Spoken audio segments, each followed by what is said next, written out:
monies five is from groups our own are Life Insurance monopolizing Corporation of 40 India major and the State sectors Bank of the India. economy. So what One of you're our seeing former is deputy governors of the Reserve Bank, concentration Viral rather Acharya, than he has dispersion published a and report competition showing within that the economy. 5 groups are What else has- monopolizing when we talk about 40 the weakening of major institutions, sectors of the economy. the RBI So what you're seeing is concentration rather than dispersion and competition within the economy. What else has, when we talk about the weakening of institutions, the RBI has been squeezed and forced to give huge dividends to the government, so also public sector banks, public sector undertakings, which could have used these resources for additional growth. Further, you know that agencies have been misused left and right in the great extortion racket called electoral bonds. And that information all of you have seen after the Supreme Court decision. And finally, inconvenient data is constantly suppressed. For example, in 2017-18, the periodic labor force survey showed that unemployment was at a 45-year high. And as is typical of this government, they rejected it, they called the data flawed, and basically anything that reeks of bad news, instead of treating those as warning signs, the government just hides that data, rejects that data. Basically, the emperor has no clothes, the economy is in deep distress. I now request Supriya Shri to speak to you about this and give you the highlights in Hindi. Oh, sorry.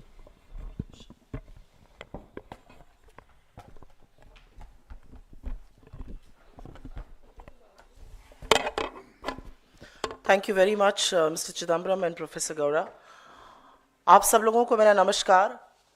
अगले 48 घंटे में union budget आना है और कल economic survey आएगा और हवाई बड़े बड़े दावे किए जाएंगे, लेकिन असलियत क्या है उसका संक्षिप्त विवरण मैं हिंदी में कर देती हूँ। श्री चिदम्बरम ने आपको डिटेल्ड एक समरी अंग्रेजी में दी और प्रोफेसर गौड़ा ने आपको डेटा और तथ्यों के साथ, आंकड़ों के साथ ग्रोथ से लेकर नौकरी तक समझाया। लेकिन क्या ये सिर्फ आंकड़ों की बात करने की प्रेस कॉन्फ्रेंस है? क्या जब रियल स्टेट ऑफ इकोनॉमी की हम बात कर रहे हैं और मैं संक्षिप्त में बहुत ही छोटे संक्षिप्त में आंकड़े जो बताए गए अंग्रेजी में उसमें हिंदी पे बोल देती हूं, क्या ये सिर्फ आंकड़ों की बात है या इनके पीछे छिपे चेहरे, इनके पीछे कहानियां, इनके पीछे दर्द, इनके पीछे तकलीफ, इनके पीछे दिक्कतें झेलता हुआ एक हिंदुस्तान है, उनके कुछ चेहरे मैं आपको यहाँ पर दिखा दूंगा। जैसा कि कहा गया, आज की तारीख में युवाओं की बेरोजगारी भयावह है।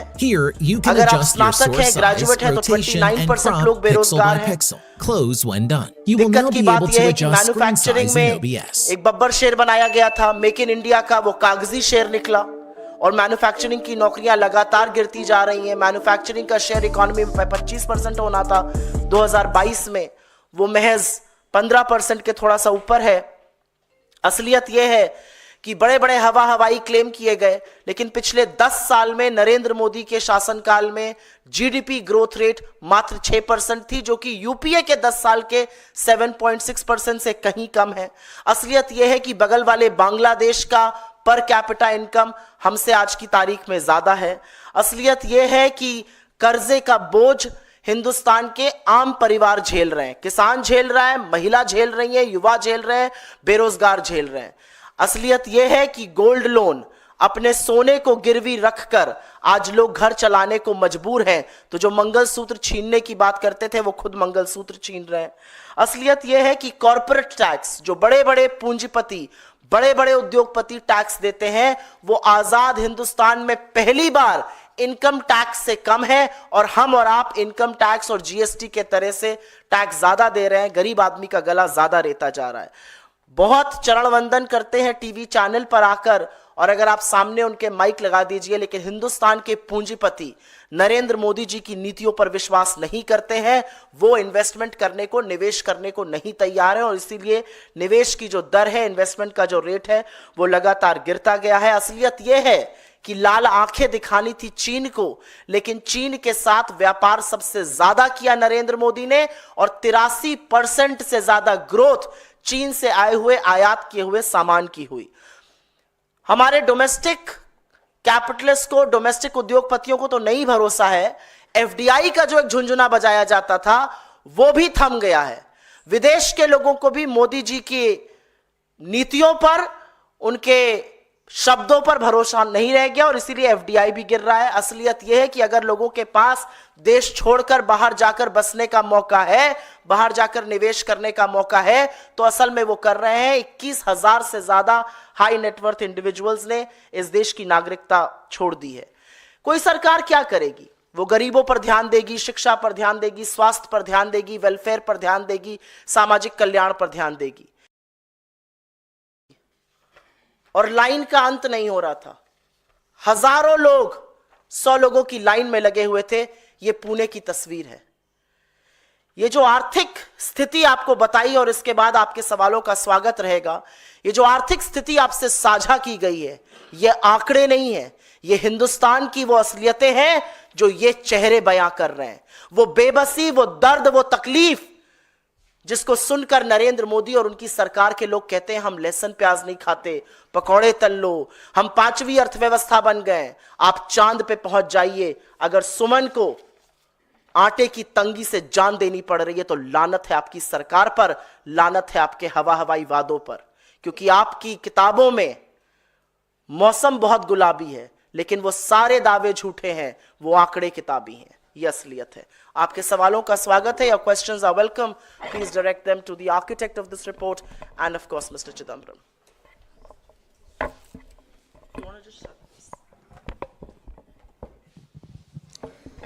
So, Chidambaram sir, you highlighted the state of the Indian economy. Considering that it's going to be, she's presented a series of budgets. And what are your expectations from the union budget this time around?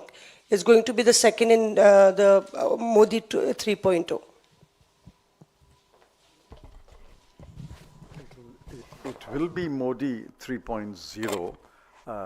I actually called it Modi 2.1. I don't think there is a radical change from Modi 2. Unless they accept the realities of the Indian economy, they will continue to trudge on the same path, which is what I fear, which is what I criticize.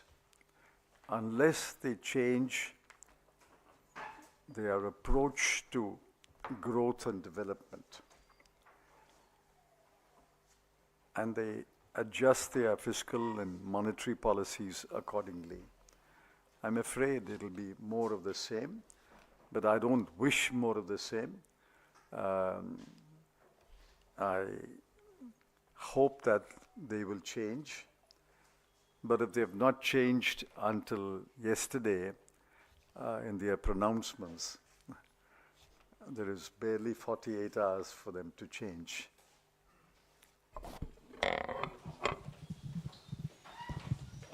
Mr. Chidambaram, you were talking about, I hope they change and everything else, and what you have put out in your report very categorically says that there is stagnation in terms of salaries and everything else, and what is required for growth is something that it needs a transformational change.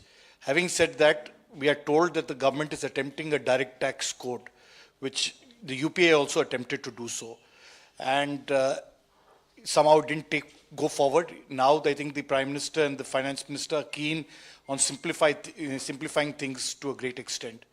Do you think that this will help to give a new fervor to the middle class, which has been stagnating in the last, as per your report, and has been seen with growth really going forward, not going forward? Direct taxes are a small part of the economy. The number of people who pay income tax, which is what the direct taxes code is, the number of people who pay income tax is about 8 crore or so. And out of them, little over 5 crore file nil tax returns. So the direct taxes code really applies only to about 3 to 4 crore people. I welcome a direct taxes code.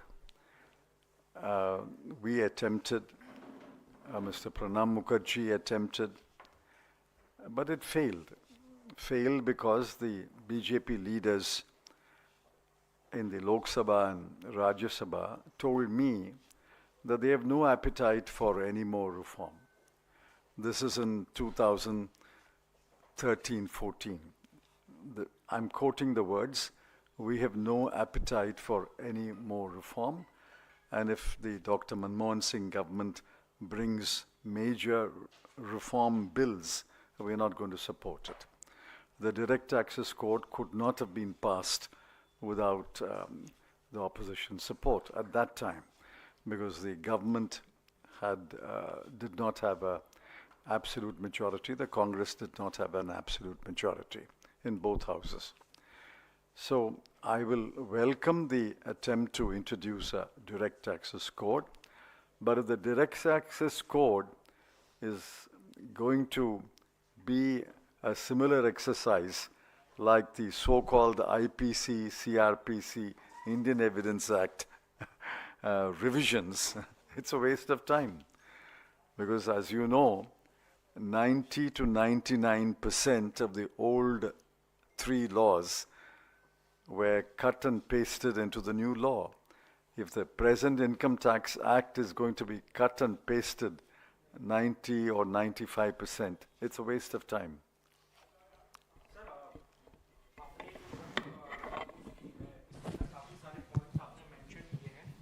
क्या इनमें ये भी points हैं या कोई suggestion है जो government को बताए कि इससे हम लोग ओवरकम कर सकते हैं इन सिचुएशन से? क्या ऐसा भी है इन बुक्स में? Are there any suggestions?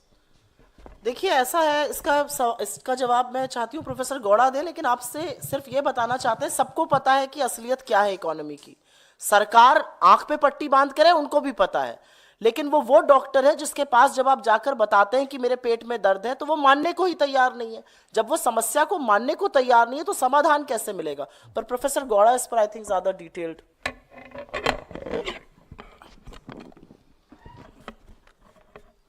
Our job is to tell the truth about the economy and to lay out the facts.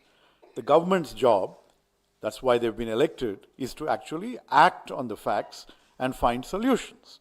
If you want solutions, look at our manifesto.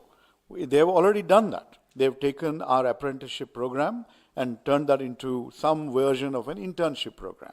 So we have lots of suggestions for how to improve the economy. It's there in our manifesto. They have been taking some of them. They're welcome to take more in the interest of the people of India. But most importantly, let this report open their eyes to the reality and to the human tragedies that Supriya Srinath so eloquently elucidated in front of you.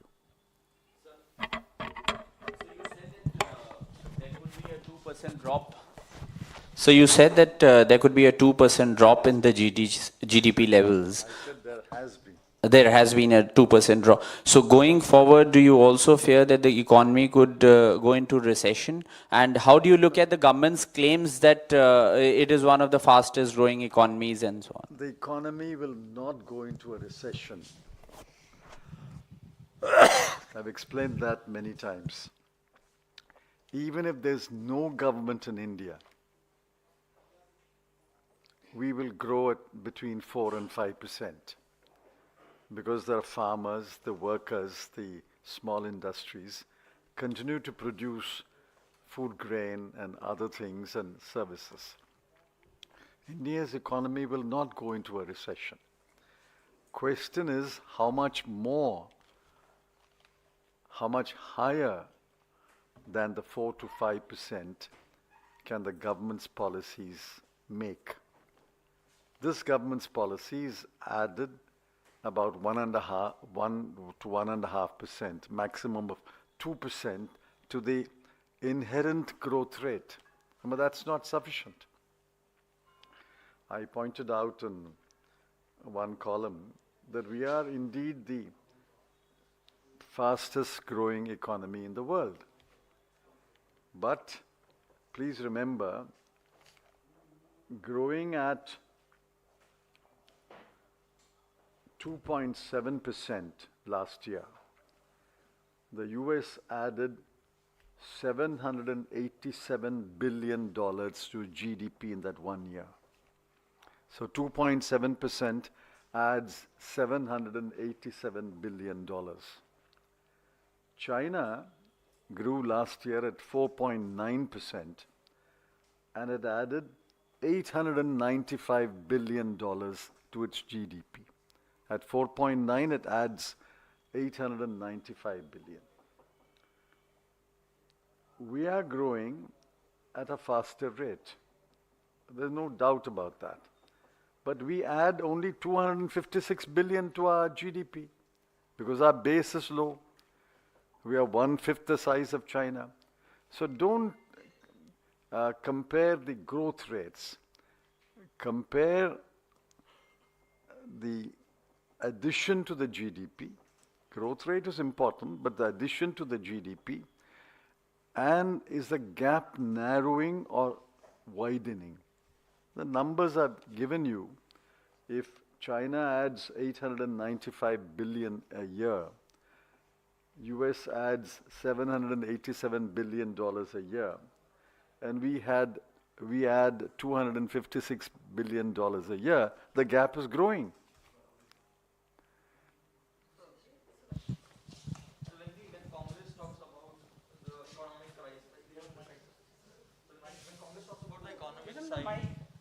Yeah. An argument comes from the opposition side, be it the BJP or the other parties, is that if... So my question is basically when Congress talks about the economic slowdown and everything, an argument that comes from the opposition side, from the BJP, is that if you have such experts from the Congress side, why not work on the Himachal Pradesh government? Why not talk about the physical dip that is going on in Himachal Pradesh? So what is Congress doing in that?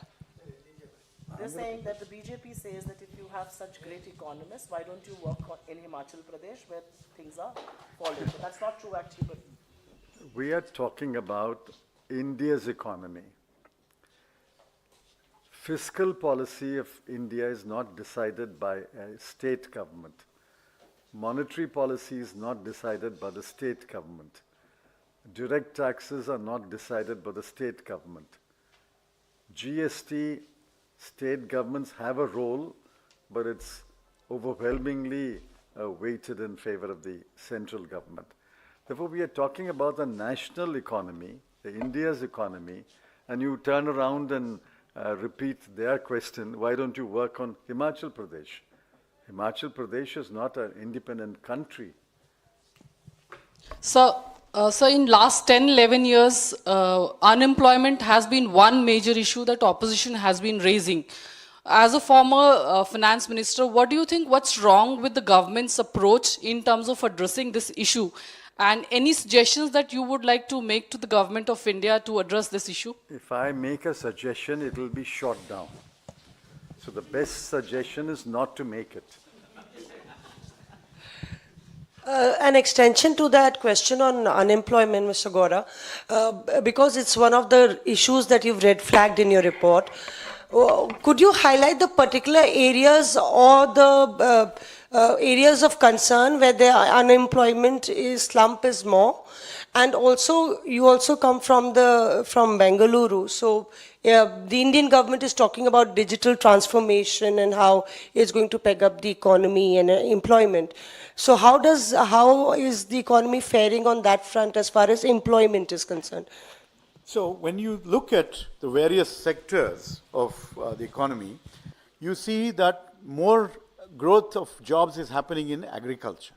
Now, agriculture generates just 15-16% of overall GDP, has to support nearly 50% of the population.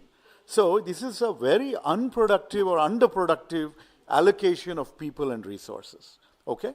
What we need is to shift people from implemented. Now you're starting to see single operations picking up a little bit, and it'll take some time for them to revive. They are actually potential job creators, but this government hasn't shown the kind of concern and investment that's required there. Where they've tried to create production-linked incentives, except for big companies like Apple that have come in here, you import the components, you assemble here and you export. You're not doing any extraordinary value added.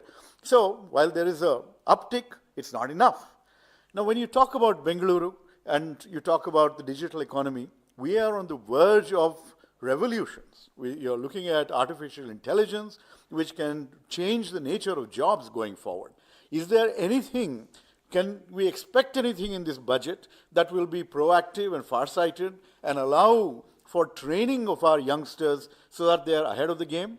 You're seeing China, literally shattering the US's dominance in the domain of artificial intelligence just in the last few days. So basically, this is a government without a clue. And whatever, as Mr. Chidambaram pointed out, the people of India are keeping the economy humming. What you need is sustained 8% and above growth rates like you had during the UPA era for all of us to see, inclusive growth, more opportunities, more jobs, and a chance for our children to have better lives than us. That is the challenge. And you're not seeing it in this government. Instead, so what the government should do, for example, this extraordinary petroleum taxes, that is one area that they could lower a little bit. They've been covering the fiscal deficit substantially by squeezing each one of us. Right? If they were to leave more money in our pockets, then consumption can pick up, growth can pick up, jobs can pick up. That is not something these people are willing to do. Instead, what you see is more allocations towards cronies and the rest of us in the hands of God. I would like to add something to this just for people right here. मुझे बहुत खुशी है कि आज अर्थव्यवस्था पर आप लोग इतने सारे उत्सुक सवाल पूछ रहे हैं. आप सब जानते हैं असलियत क्या है, आप देखते हैं असलियत क्या है सड़कों पर, आप वो सवाल पूछ रहे हैं. लेकिन आपके जो साथी प्राइम टाइम शोज करते हैं, डिबेट्स होते हैं, मैंने तो एक डिबेट महंगाई पर होते हुए नहीं देखा. मैंने एक डिबेट इस पर होते हुए नहीं देखा कि आईआईटी बॉम्बे में 34% लोगों का प्लेसमेंट नहीं हुआ. मैंने डिबेट होते हुए नहीं देखा कि किसानों की एमएसपी नहीं है, उन पर इतना कर्जा है. मैंने डिबेट होते हुए नहीं देखा कि हाउस होल्ड सेविंग्स 50 साल में अपने सबसे निचले स्तर में है. ये असलियत है हिंदुस्तान की. डिबेट किस पर होगा? कहीं पर खुदाई चल रही है, फलाने ने कुछ कह दिया, ढिमकाने ने कुछ कर दिया. मेरा अपना मानना है सरकार असलियत से भाग रही है, सरकार मुंह मोड़ रही है क्योंकि असलियत उनके लिए दिक्कत तलब है. लेकिन इस देश का जो चौथा स्तंभ है, जो मीडिया है, वो भी मुद्दों से भागकर मुद्दों से ध्यान इसलिए भटका रहा है क्योंकि सच जो सामने आएगा, जो ऐसी रिपोर्टें हैं जिसमें यह सच कैद है, वो रिपोर्टें असहज करती हैं सरकार को. मैं आप में से बहुतों के न्यूज चैनल पर जाती हूं और वहां पर जब मैं तथ्य और आंकड़े रखने लगती हूं तो तुरंत डिबेट को दूसरी तरफ मोड़ दिया जाता है या ब्रेक ले लिया जाता है. तो मुझे लगता है कि मीडिया जो 2014 से पहले अर्थव्यवस्था पर उत्सुकता दिखाता था, सवाल पूछता था, डिबेट करता था, कटघरे में खड़ा करता था, इस प्रेस रूम के बाहर निकलकर भी ऑन स्क्रीन यह काम जरूर होगा. Do you want to answer any other questions other than this? What other questions? Ask. You want to stick to this report today?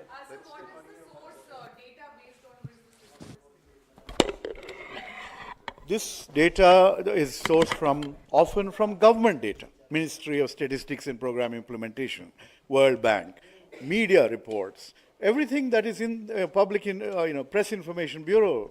This is all publicly. Many of the footnotes give the source. Yeah.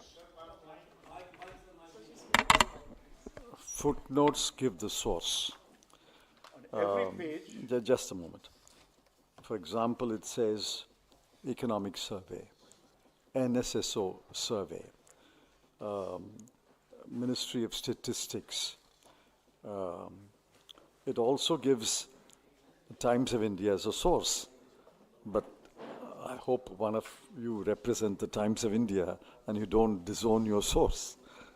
Therefore, the source is given in several footnotes, and I can count